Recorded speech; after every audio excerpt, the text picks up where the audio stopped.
You are right. அது என்ன ஆகுதுன்னா, கோகுல், இந்தியாவில் வந்து too much of good place. அது வந்து ஆனால் எடுக்க வேண்டியது 15 தான். இந்த அக்ஷர் பட்டேல் அண்ட் ஜடேஜா ரெண்டு பேருமே டீம்ல வச்சிருக்கிறதுங்கிறது தேவையே இல்லாத ஒண்ணு. நீங்க சில பேர் வந்து நீங்க பர்ஃபார்ம் பண்ணல. இப்ப வந்து உதாரணத்துக்கு, but end of the day நீங்க T20ல வந்து ரன் வேணும்ல, ரன் கொடுத்தாரு, அவ்வளவுதான். இப்படிதான் நான் ஆடுவேன், நான் வேணும்னா நீ எடுத்துக்கோ அப்படிங்கிறது தான் அவர் வேணும்னு இந்த டீம் எதிர்பார்க்குது, எடுத்துக்கிறாங்க, அவ்வளவுதான். அப்ளை பண்ணாங்கன்னா ஸ்கோர் பண்ண முடியும், ரன்ஸும் கொடுக்கும் இந்த பிச்சு. அதான் சொல்றேன், இது வந்து டொமஸ்டிக் கிரிக்கெட் ஆடுங்க அப்படின்னு சொல்றது, அது பேஸ் பண்ணி நாங்க பண்றோம்னு சொல்றதுலாம் பார்ஸ். இதெல்லாம் சும்மா ஊரை ஏமாத்துற விஷயம். அதாவது போர்ட் பிரசிடென்ட் அந்த அகைன்ஸ்ட் பிரசிடென்ட் 11 அடிக்காதவனுக்கும் சான்ஸ் கொடுக்கல, அடிச்சவனுக்கும் சான்ஸ். ஒரு மேட்ச் கொடுக்குற மாதிரி கொடுத்து அதை தள்ளிட்டாங்க. அதுவும் சவுத் இந்தியன் பிளேயர்ஸ் வந்து இவங்க ரொம்ப ரொம்ப ரொம்ப ரொம்ப ரொம்ப ரொம்ப இது பண்றாங்களோ அப்படின்ற மாதிரி இதுவாகுது சார். அப்படிலாம் பண்றது இல்ல. நம்ம வந்து நம்மளுக்கு தோணுதே தவிர, கரெக்டா தோணுதுங்கிறது கரெக்ட் தான்.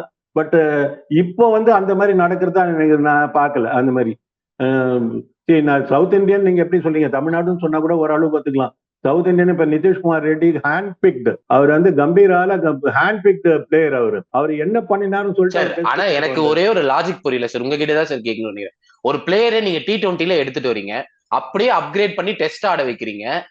What that player not to be done for not picking him in ODI cricket sir. எனக்கு அது இப்போ வரைக்கும் எனக்கு அந்த லாஜிக் புரியவே இல்லை sir. I thought the one player would be strongly in Champions Trophy really missed ரெண்டு பேர் அப்படின்னா Varun Chakravarthy and Nitish Kumar Reddy would have been in the squad sir. ஏன்னா they are in prime form.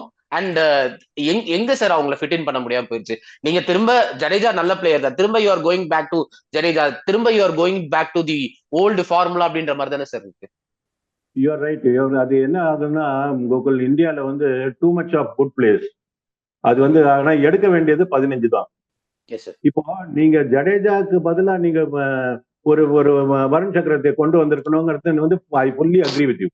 அது பண்ணிருக்கணும். ஏன்னா பர்டிகுலர்லி அக்ஷர் பட்டேல் இருக்கும்போது ஜடேஜா வந்து டீம்ல வந்து சார்ட் ஆஃப் ரிடண்டன்ட் தான். ஆர் ஜடேஜா இருக்கும்போது அக்ஷர் பட்டேல் ரிடண்டன்ட் தான்.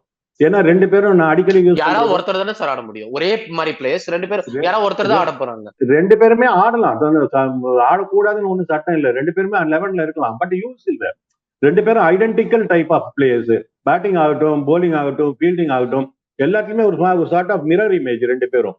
ஸோ அப்படி இருக்கும்போது யாராவது ஒருத்தர் தான் ஆடுறது அர்த்தம் இருக்கும். ஏன்னா அப்பதான் நீங்க இன்னொரு வெரைட்டி பவுலரை உள்ள கொண்டு வர முடியும். அப்படி இருக்கும்போது திருப்பி ரிப்பீட்டடா அந்த அக்ஷர் பட்டேல் அண்ட் ஜடேஜா ரெண்டு பேருமே டீம்ல வச்சிருக்கிறதுங்கிறது தேவையே இல்லாத ஒண்ணு. அது அவங்க இது சொல்றேன், அந்த படத்துல சொல்ற மாதிரி தேவையில்லாத ஆணி. அது எதுக்கு பண்ணாங்கன்னு தெரியாது. பட் நீங்க இந்த T20ல இருந்து ஒரு ரிட்டையர் ஆனதுக்குனால ஒரு ஒயிட் பால் டச் ஜடேஜாக்கு இருக்கட்டும்னு பாக்குறாங்களான்னு தெரியல. பட் ஒரு ஜடேஜாவோட ஏஜ், அவரோட coming to the fag end of his career, அதெல்லாம் வச்சு கன்சிடர் பண்ணி பார்க்கும்போது டெஃபினட்டா அவருக்கு பதிலாக வருண் ஆடி இருக்கணும். வருண் டெஃபினட்டா வாக் இன் பண்ணிருக்கணும். நான் தான் சொல்றேன், வருண் சக்கரவர்த்தி எல்லாம் டீம்ல பர்டிகுலர்லி ஒயிட் பால் கிரிக்கெட்ல both ODI as well as T20 he has to walk in, but unfortunately it's not happening. Coming to Nitish Kumar Reddy, Nitish Kumar ரெட்டியும் அதே கேஸ் தான். நீங்க எங்க கொண்டு போய் அவரை நீங்க எந்த ஸ்லாட்ல கொண்டு போய் அவரை பிக்ஸ் பண்ணுவீங்க? பாண்டியா ஸ்லாட்ல தான் பண்ண முடியும். நீங்க வந்து ஒவ்வொருத்தருக்கும் பேக்கப் வச்சுட்டே போனீங்கன்னா, பாண்டியாக்கெல்லாம் நீங்க பேக்கப் வைக்க ஆரம்பிச்சீங்கன்னா அது ரொம்ப கஷ்டம் உங்களுக்கு. ஏன்னா அந்த 15ல ஃபிட்டின் ஆகாது. அது 16 இருந்தா கொண்டு வந்து போட்டுருவாங்க உள்ள. பட் நீங்க 15ல ஃபிட்டின் ஆகணும் அப்படின்னு சொன்னா ஆல்ரவுண்டர் ஸ்லாட்டுக்கு வர முடியாது. நீங்க பேட்ஸ்மேனுக்கு பேக்கப் வச்சுக்கலாம், போலருக்கு பேக்கப் வச்சுக்கலாம். ஏன்னா இது வந்து பேட்ஸ்மேனுக்கு அடிப்படுறதுக்கு சான்ஸ் இருக்கு, போலருக்கு வந்து ஒரு இன்ஜுரி ஆகிறதுக்கோ அந்த ஃபாஸ்ட் போலர்ஸ்க்கு பர்டிகுலர் ஆகிறதுக்கு சான்ஸ் இருக்கு. நீங்க ஸ்பின்னர் எடுத்தீங்கன்னா வெரைட்டிக்காக வச்சுக்கலாம். பட் ஒரு ஆல்ரவுண்டர், ஃபாஸ்ட் போலிங் ஆல்ரவுண்டருக்கு பேக்கப் எதுக்கு? அது தேவையில்லாத ஒரு இதுவா போயிடும் அது. அதனால கொஞ்சம் எப்பவுமே பாண்டியா இருக்கிற வரைக்கும் நிதிஷ்குமார் ரெட்டிக்கு ஒரு பிரச்சனை. எப்ப நம்ம அக்ஷர் பட்டேலையும் ஜடேஜாவையும் ரெண்டு பேரும் வேண்டாம், ஒருத்தர் இருந்தா போதும்னு சொல்றோமோ, கிட்டத்தட்ட பாண்டியாவும் நிதிஷ்குமாரும் கிட்டத்தட்ட ரெண்டு பேரும் வேண்டாம், ஒருத்தர் இருந்தா போதுமோ அப்படின்னு சொல்ற சிச்சுவேஷன் இருந்ததுனால NKR உள்ள வர முடியல. வேற ஒண்ணு காரணம் இல்லை. NKR வந்து கம்பீரோட செல்ல பிள்ளையா தான் இருக்காரு. அவர் வந்து ரெட் பால் கிரிக்கெட்ல பெருசா ஒண்ணும் பண்ணாட்டா கூட ரஞ்சில எல்லாம் வந்து அப்படி கிழிச்சாரு இப்படி கிழிச்சாரு ஒண்ணும் கிடையாது. அவருடைய IPL பர்ஃபார்மன்ஸை பார்த்துட்டு டெஸ்ட் டீம்ல எடுத்தாங்க. ஃபார்ச்சுனேட்லி சக்சஸ் ஆயிட்டாரு அவரு.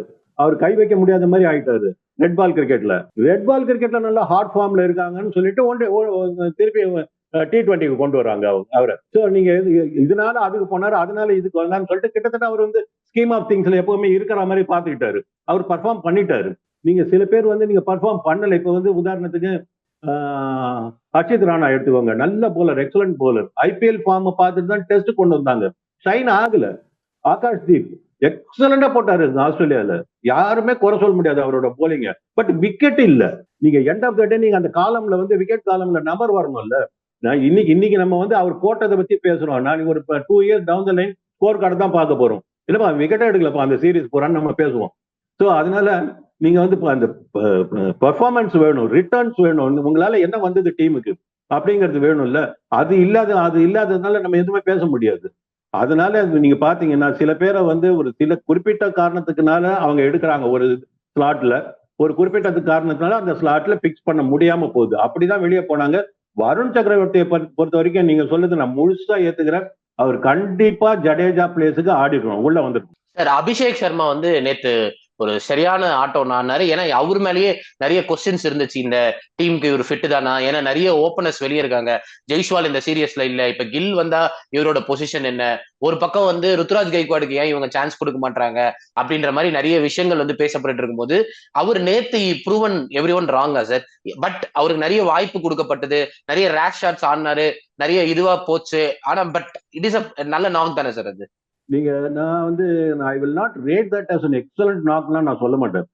But end of the day நீங்க T20ல வந்து ரன் வேணும்ல, ரன் கொடுத்தாரு, அவ்வளவுதான், வேற ஒண்ணும் கிடையாது. நீங்க வந்து லாங் ஆன்ல தூக்கி அடிக்கணும், தேர்ட் மேன்ல பிச்சுன்னு ஒரு 6 போகுதுன்னா ஸ்கோர் போர்ட்ல உங்களை 6 தானே எழுத போறாங்க, மட்டமான ஷாட்னு யாரும் எழுத போறது இல்ல. அந்த மாதிரி இருக்கும்போது he has given you runs, he has put runs on the board. நீங்க வேற என்ன கேட்க முடியும் நீங்க அவர்கிட்ட? பட் அவர் அப்படிதான் ஆடுவார். நீங்க அவர் அப்படிதான் ஆடுவாரு. அவர்கிட்ட நீங்க வேற எந்த விதமான பேட்டிங் ஸ்டைலையும் எதிர்பார்க்க முடியாது. இப்படிதான் நான் ஆடுவேன், நான் வேணும்னா நீ எடுத்துக்கோ அப்படிங்கிறது தான் அவர் வேணும்னு இந்த டீம் எதிர்பார்க்குது, எடுத்துக்கிறாங்க, அவ்வளவுதான், வேற ஒண்ணும் கிடையாது. ஆன் த அதர் ஹேண்ட் அதே ஈக்குவலா அதே ஒரு ஸ்ட்ரைக் ரேட்டோட சஞ்சு ஆடுறாரு. எப்படி கண்ணை ஒத்திக்கிற மாதிரி இருக்கு பாருங்க அந்த இன்னிங்ஸ். பியூர்லி கிரிக்கெட்டிங் ஷாட்ஸ் ஒண்ணுமே. அதுவும் வந்து ஆஃப்ல நேத்து ஒரு ஏரி வந்து ஆஃப்ல ஒரு கட் ஒன்று அடிச்சு 6 போச்சு சார் கவர் மேல. உண்மையிலேயே அந்த ஷாட் என்ன அன்பிலீவபிள் ஷாட் அது. அதுவும் என்னங்க அது, அவர் வந்து ஒரு மாதிரி ப்ரீ டிட்டர்மெண்டா ஏறுறாரு, இல்ல இந்த லெக் சைடு ஒதுங்கி ஆடுறாரு. அது வந்து கால் கிட்ட விழுந்ததுன்னா இந்த பக்கம் தூக்குறாரு, ஷார்ட்டா விழுந்ததுன்னா ஆஃப்ல ஒரு கொத்துறாரு, அது கொண்டு போய் சொருகினாரு கவர்ல. அது எப்படி என்ன ஷாட் அது? அதெல்லாம் மார்வலஸ் டைமிங் வேற, அந்த ரிஸ்க் பவர் வேற. ஆஃப்ல ஆடணும்னு வச்சுக்கோங்களேன், ஒதுங்கி நீங்க ஆஃப்ல ஆடணும்னா ரிஸ்க் பவர் எக்ஸலண்டா இருக்கணும். அதுக்கு அடுத்த பால் பாருங்க, அடுத்த ball short ball outside off stump அடிச்சிட்டாரு தூக்கி கவர்ல. அவருக்கு நல்லா தெரியும் அடுத்த பால் கால்ல லெக் ஸ்டம்ப்ல விழ போகுதுன்னு. அந்த ஒரு கிளிப் ஷாட் ஆடினார் பாத்தீங்களா ஒரு மிடானுக்கு, அழகா பொறுமையா, என்ன கிரேஸ் பாத்தீங்களா? அந்த மாதிரி நீங்க அது வந்து அந்த மாதிரி ஆச்சு. அவரும் அவரோட ஸ்ட்ரைக் ரேட் என்ன சின்ன கம்மியாவா பண்ணாரு? அந்த மாதிரி ஒரு கேம் இருக்கிற ஒரு ஆள் வேற. அபிஷேக் சர்மா வந்து நித்திய கண்டம் பூர்ண ஆயுசு அப்படின்னு சொல்ல வேண்டியதுதான். அது வந்து சில பேருக்கு பிடிக்கும். நான் ஆஸ் அ பியூரிஸ்ட் நான் அவ்வளவு பெருசா அபிஷேக் சர்மாவோட ஃபேன் இல்லைங்க, உண்மையை சொல்லணும்னா. சார் இப்ப வந்து அடுத்த T20 வந்து சென்னையில நடக்க போகுது. சென்னை பிச் நம்ம எல்லாருக்குமே தெரியும், 2 பக்கம் இருக்கு சார். இந்த பிச் அதாவது வந்து ரெட் சாயில் பிச்சுக்கு போனாங்கன்னா பால் இட்ஸ் கோயிங் டு பவுன்ஸ், ஒரு நல்ல ஹை ஸ்கோரிங் கேமா இருக்கும். அதுவே வந்து நம்ம நார்மல் பிச்ல ஆடினாங்க, இந்த பக்கம் இருக்கிற பிச்ல ஆடினாங்கன்னா it is going to be turner தான். கண்டிப்பா வந்து it is going to spin. அதுவும் இந்த பிப்ரவரி டைம்லலாம் இட் இஸ் ஜான்ல கண்டிப்பா ஸ்பின் ஆகும். ஸோ இங்கிலாந்துக்கு இன்னொரு மரணாடி காத்துட்டு இருக்கா சார்.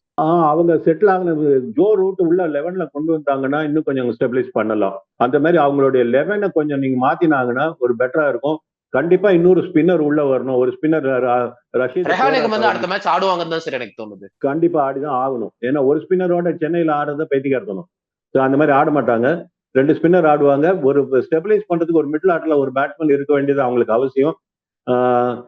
கண்டிப்பா இவங்க நம்ம வந்து அந்த நீங்க சொல்ற அந்த ஸ்பின் ட்ராக் ரெட் சாயில் இல்லாம இப்ப அதர் பிச்சை யூஸ் பண்ணா கூட சென்னையை பொறுத்த வரைக்கும் நீங்க பாத்தீங்கன்னா ஒரு rank turner right from the ball ஒன்னு இருக்காது. கொஞ்ச நேரத்துக்கு அது பிளாசிடா தான் இருக்கும். நின்னு தானே சார் ஒரு பால் நின்னு வரும். அது லேட்டரா தான் ஆகுது. இனிஷியலா அப்படி இல்ல. இனிஷியலா நீங்க வந்து பேட்ஸ்மேன் அப்ளை பண்ணாங்கன்னா அப்ளை பண்ணாங்கன்னா ஸ்கோர் பண்ண முடியும், ரன்ஸும் கொடுக்கும் இந்த பிச்சு, போலர்ஸுக்கும் ஹெல்ப் பண்ணும். ரொம்ப அது ஒரு மாதிரி ஒரு லெவல் பிளேயிங் ஃபீல்டா தான் இருக்கும் அது. நீங்க பாத்தீங்கன்னா இன்ட்ரெஸ்டிங்கா இருக்கும்னு நினைக்கிறேன் அந்த. பட் இங்கிலாண்டோட 11 செலெக்ஷன் எப்படி இருக்குங்கிறத பொறுத்து தான் இருக்கு. India will definitely go for all out killing. அது ஸ்பின்னரை வச்சு ஆட்டம் காட்டுவாங்க, அது சந்தேகமே வேணும். சார் ரஞ்சி ட்ரோஃபி இதை பத்திலாம் நீங்க நிறைய பேசியிருக்கீங்க, நானும் பார்த்திருக்கேன். இன்னைக்கு வந்து நிறைய நம்மளோட ஸ்டார் பிளேயர்ஸ் எல்லாம் ரஞ்சி ட்ரோஃபி இன்னைக்கு ஆட ஆரம்பிச்சாங்க சார். ஏன்னா கம்பீர் பிசிசிஐ சொல்லி இப்போ கரண்டா ஒரு நியூஸ் நம்ம டீம்ல இருந்து கொடுத்தாங்க sir. Rishabh Pant dismissed for 1, Rohit Sharma dismissed for 3, Yashasvi Jaiswal dismissed for 4, Shubman Gill dismissed for 4, Shreyas Iyer dismissed for 11, Dube dismiss for duck sir. இதுதான் சார் ரஞ்சித். கம்பீர் இனிமே சொல்ல மாட்டாரு டொமஸ்டிக் கிரிக்கெட் ஆடணும். இதை நீங்க பாத்தீங்க, இதுவே ஒரு ஃபாஸ்ட் கோகுல். என்ன கேட்டீங்கன்னா, நீங்க டொமஸ்டிக் கிரிக்கெட்ல வந்து நீங்க போய் ஆடுங்க, அது நம்ம தான் சரியா புரிஞ்சுக்கலையா இல்ல அவங்க தான் சரியா சொல்லலையா தெரியல. டொமஸ்டிக் கிரிக்கெட் ஆடுறவங்கள டீம்ல எடுப்போம்னு அவங்க சொல்லல, நீங்க போய் டொமஸ்டிக் கிரிக்கெட் ஆடுங்கன்னு சொல்றாங்க, அவ்வளவுதான். நீங்க வந்து அவங்க முதல்ல அங்க போயிட்டாங்க, அதுக்கப்புறம் இங்க வராங்க, இங்க இருந்து அங்க போல அவங்க. நீங்க ஏன்னா இங்க இருந்து அங்க போயிருந்தா கருண் நாயர் எப்படி நீங்க உட்கார வைக்க முடியும்? சோ நீங்க டொமஸ்டிக் கிரிக்கெட்டுக்கு வேல்யூ கொடுக்கல, உங்களோட பிளேயருக்கு பிராக்டிஸ் கொடுக்க பாக்குறீங்க. எத்தனை பேர் அந்த மாதிரி பண்ணுவாங்க? நாளைக்கு சப்போஸ் வந்து 2 மேட்ச் ரோஹித் சர்மா இந்த மாதிரி ஆடிட்டு மும்பை வந்து ரோஹித் சர்மா 3வது மேட்ச் டிராப் பண்ணாங்கன்னா என்ன பண்ணுவீங்க? அதோட அசிங்கம் ஏதாவது இருக்கா? இதை வந்து நேஷனல் செலக்டர்ஸ் எடுத்துப்பாங்களா மனசுல? அஜித் அகர்கர் நோட் பண்ணுவாரா? இதை 2 மேட்ச் சும்மா கில்ல ஃபெயில் ஆறாருன்னு வச்சுக்கோங்க, டிராப் பண்ற தைரியம் இருக்கா இவங்களுக்கு?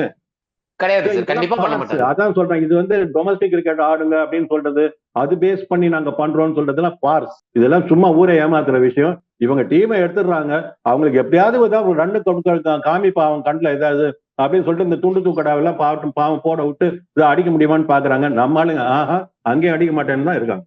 சார் அதான் சார், இப்போ என்னன்னா இந்த ரஞ்சி ட்ரோஃபில நல்லா பெர்ஃபார்ம் பண்ணிருக்க பிளேயர்ஸை டீம்ல செலக்ட் பண்றாங்க. இப்போ ஃபார் எக்ஸாம்பிள் இதுலயே கூட அபிமன்யு ஈஸ்வரனை ஃபுல் சீரியஸ் கூட்டு போனாங்க, 5 மேட்ச்க்கு கூட்டு போனாங்க. ஆனா அவர் உட்காரதான் வச்சாங்க. இப்போ இங்க இருக்கிற பிளேயர்ஸை போய் திரும்ப ஃபார்முக்கு எடுத்துட்டு திரும்ப இவங்களதான் ஆடுவாங்கன்னா அப்போ அங்க விழுந்து விழுந்து பெர்ஃபார்ம் பண்ற பிளேயர்ஸ்க்கு வந்து ஒரு யூஸே கிடையாது தானே சார்? கண்டிப்பா கிடையாது. அதுதான் நான் இப்ப ரொம்ப வருத்தமா நான் சொல்ற விஷயம் அதுதான். அபிமன்யு ஈஸ்வரன் மாதிரி ஒரு கூட அடிச்சிருக்காருங்க ரன்னு. சொல்ற வார்த்தை அவரு துருவ் ஜுரேல் வந்து ஐ தாட் அந்த பார்டர் கவாஸ்கர் ட்ரோஃபில 2-3 மேட்ச் அது ஆடுவாங்கன்னு நான் எதிர்பார்த்தேன். கண்டிப்பா நீங்க ஜுரேல் வந்து இத்தனைக்கும் இவ்வளவு டொமஸ்டிக் கிரிக்கெட்ல அப்படி பர்ஃபார்ம் பண்ண அபினவ் ஈஸ்வரன் அங்க போயிட்டு அகைன்ஸ்ட் பிரசிடென்ட் 11 வந்து 2 இன்னிங்ஸ்ல ஃபெயில் ஆயிட்டாருங்கிறதுனால அதை காரணம் காமிச்சு என்டையர் பிஜிடியில உட்கார வச்சாங்க. என்டையர் ஒரு மேட்ச் கூட இந்த பக்கம், இன்ஃபேக்ட் முதல் 3-4 மேட்ச் அவர் இருக்கு காலே காணும். கடைசி மெல்பர்னுக்கு அப்புறம் தான் அவருக்கு ஒரு தடவை தண்ணி எடுத்து வந்தாரு, கிரவுண்ட் பக்கமே வந்தாரு. ஹோட்டலை விட்டு வரக்கூடாது, ரூமை போட்டுட்டாங்களான்னு தெரியல. அப்படி இருந்தா அப்படி ஒரு வேண்டாத விருந்தாளி ஆயிட்டாரு அவரு. அந்த மாதிரி அழிச்சாங்க அவரை. அந்த மாதிரி துருவ் ஜுரேல் வந்து ஜுரேலுக்கு சான்ஸ் ஏன் கொடுக்க மாட்டேங்கிறாங்க? இவ்வளவு பேட்டிங் ஃபெயிலியர் இருக்கும்போது போர்டு பிரசிடென்ட் லெவல்ல அவர் தானே சார் 80 அடிச்சாரு, ஆனா அவரை தானே சார் டிராப் பண்றாங்க.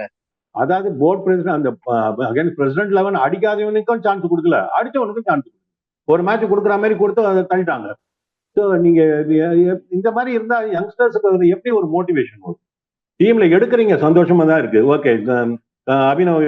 அபிமன்யு ஈஸ்வரனை எடுத்துட்டு போனீங்க, ஓகே, வெரி ஹாப்பி. பட் எங்கேயாவது ஒரு இடத்துல ஒரு சான்ஸ் கொடுக்கணும்ல. நீங்க சான்ஸே கொடுக்காம பண்ணீங்கன்னா எதுக்காக? அதுவும் he is not 21-22 years old கிடையாது. சீனியரோட இருந்து நித்து கத்துக்கோ, you start you keep rubbing your shoulder with seniors, அவங்களோட பேட்டர்ன் எப்படின்னு பாத்துக்கோ அப்படின்னு ட்ரைனிங் கொடுக்கறதுக்கோ ஒரு எக்ஸ்பீரியன்ஸ் கெயின் பண்றதுக்கோ எடுக்கல. அவர் 31 வயசு ஆனவர். அவர் வந்து ஒன்னும் இஸ் நாட் எ யங்ஸ்டர், அவர் வந்து மெச்சூர்டு பேட்ஸ்மேன், அதுவும் top quality red ball player. அவரை நீங்க பிஜிடியில வந்து பிரமாதமா பர்ஃபார்ம் பண்ணிட்டு இருக்கீங்கன்னா அவருக்கு ஏன் சான்ஸ் கொடுக்கலன்னு யாரும் கேட்க போறது? வழியறீங்க அங்க போயிட்டு. அப்படி இருக்கும்போது உங்களால ஒரு பிளேயர் மேல கையை வச்சு டிராப் பண்றதுக்கு முடியலன்னா அப்புறம் நீங்க என்ன பேசுவீங்க? நீங்க sir Gill first match flop, first 2 match flop, திரும்ப கொண்டு வந்து 5th மேட்ச் அவருக்கு தானே சார் சான்ஸ் கொடுத்தாங்க. அதானே கொடுத்தாங்க. இப்ப திருப்பி ராகுல் வந்து கேஎல் ஓபன் பண்ணி பர்ஃபார்ம் பண்ணிட்டு இருக்காரு. ஒரு மேட்ச் சாக்ரிஃபைஸ் பண்ற மாதிரி பின்னாடி போயிட்டு ரோஹித் சர்மா திருப்பி வந்தாரு ஓப்பனிங் வந்து, அவரும் அடிக்காம கேஎலையும் அடிக்க விடாம பண்ணாரு. யாரும் என்ன கேட்க முடிஞ்சுதா? அது அவ்வளவுதான், அது அப்படிதான். சார் ரொம்ப நன்றி சார். நிறைய விஷயங்களை வந்து பேசியிருக்கீங்க. நிறைய விஷயங்களை ரொம்ப ஹார்டாவே வச்சிருக்கோம் சார். பாப்போம் சார் ரெண்டாவது மேட்ச் எப்படி போகுது அப்படின்னு சொல்லிட்டு. ரெண்டாவது மேட்ச் முடிஞ்சோடனே will connect again sir. Thank you sir. Thank you Gokul, always thank you. Thank you.